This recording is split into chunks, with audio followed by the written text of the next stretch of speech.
fog deck rolled in before I could get back to my LZ. So I'm gonna fly low, try to get back to my landing zone.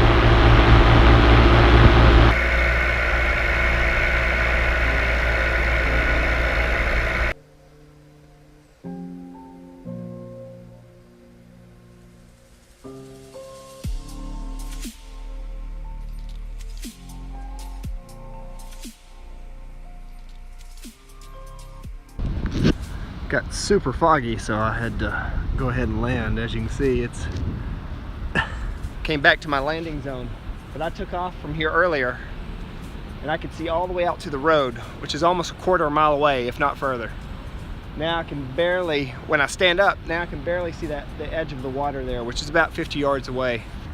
All right, I don't have much gas, but there's a guy flying right now, so I think I can go ahead and get up. Visibility looks like it's getting better.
Fog has lifted somewhat. I can see almost a quarter mile.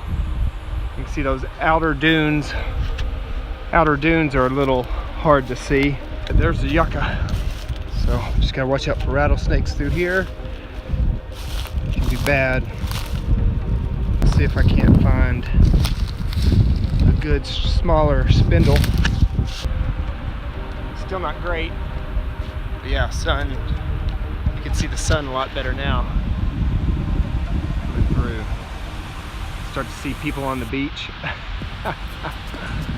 And you can see, you know, more than 30 or 40 yards, but it comes in waves, so I'm not sure if we're going to get another wave. So you can't even hardly see the water out there. All right, so right here on this dune wall, we've got some sea rocket starting to grow, and that's related to wild mustard. So here's some more of it right up here. That's a cruciferous vegetable, and it'll have a flower that develops on it that's shaped like a cross, just like wild mustard. And it's good to eat. It's kind of got a waxy coating, and just like all wild mustards, it's got a kind of a bite when you eat it. So it's got like a peppery taste. So it came up in a wash.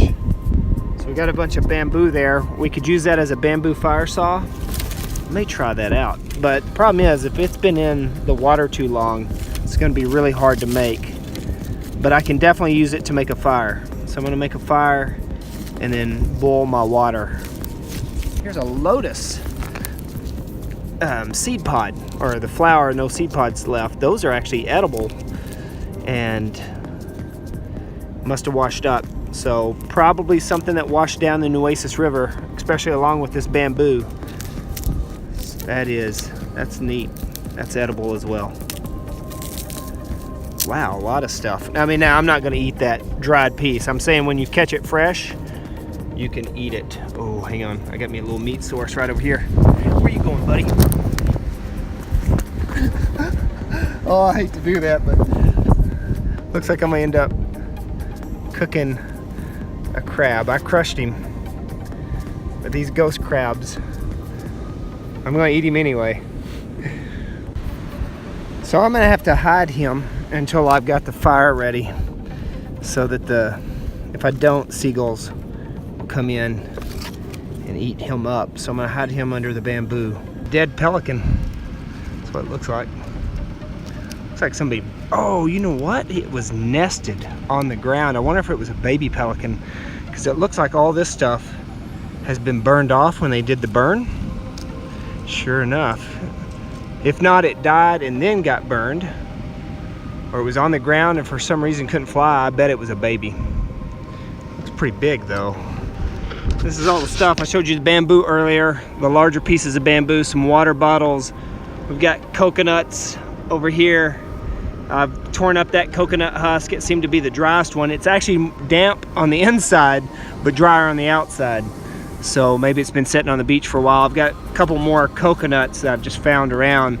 These two I should be able to get enough coconut husk off of. I could have done, this seems dry enough to do the fire roll with it, but I find the bow drill is a better use of my time. I can find the resources faster. So I've already made the bow drill set. So we got the socket.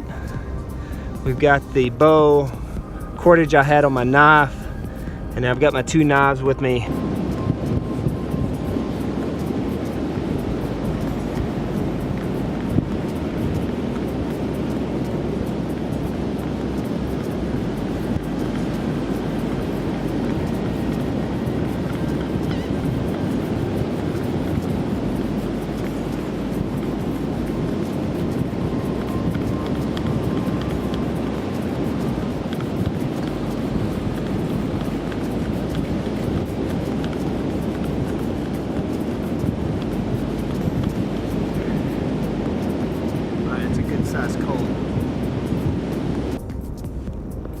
I'm gonna let that build, and then we're gonna transfer it in and see if we can't blow this into flame.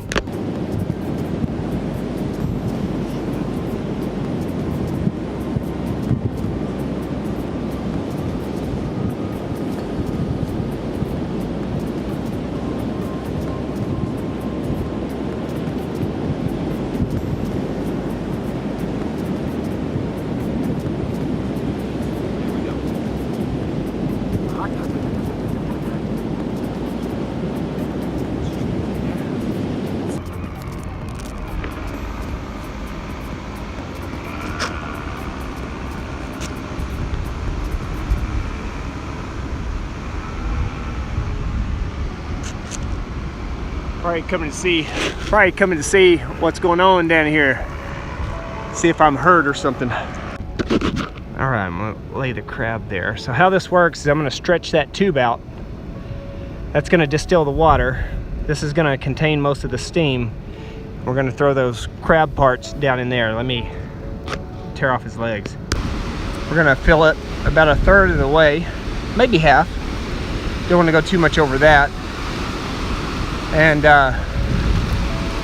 since it's salt water, we'll distill the water as we cook the crab. There'll be a little bit of sand in there, but there's no way of getting around that. That's probably enough right there. So I'm gonna take some of the sea rocket and drop it in with that crab meat. It won't hurt to boil it in the seawater as long as I'm drinking fresh water. In fact, I'll need some of my electrolytes replaced. So cooking the food in seawater, not gonna hurt anything. Okay. So we've got the crab legs. We're gonna throw those in there. And then as they cook, we'll be distilling water. So they're just rolling out of there. So now I'm gonna put that deep into my container and let the condensation build up.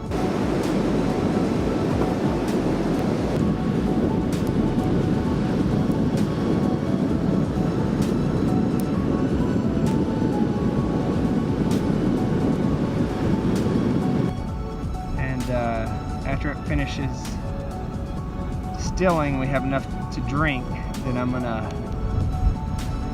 break out the crab. Alright, so my top caught on fire, so I had to stop. But I'm gonna pour a little bit of seawater on here to cool that off, the outside, so I can handle it. But I saw one of the crab claws out of the front when I tipped it over like that. Looked like it was done, so I'm gonna eat some crab claw.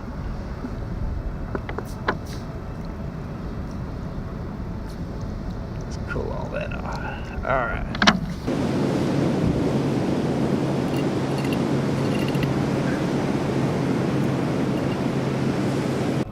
So that's what's left over after I ate the crab. There's not much to him, except these little, I saved a little bit of meat so I could show you. I mean, you can get about that much meat off the ends and out of the big portion of the claw.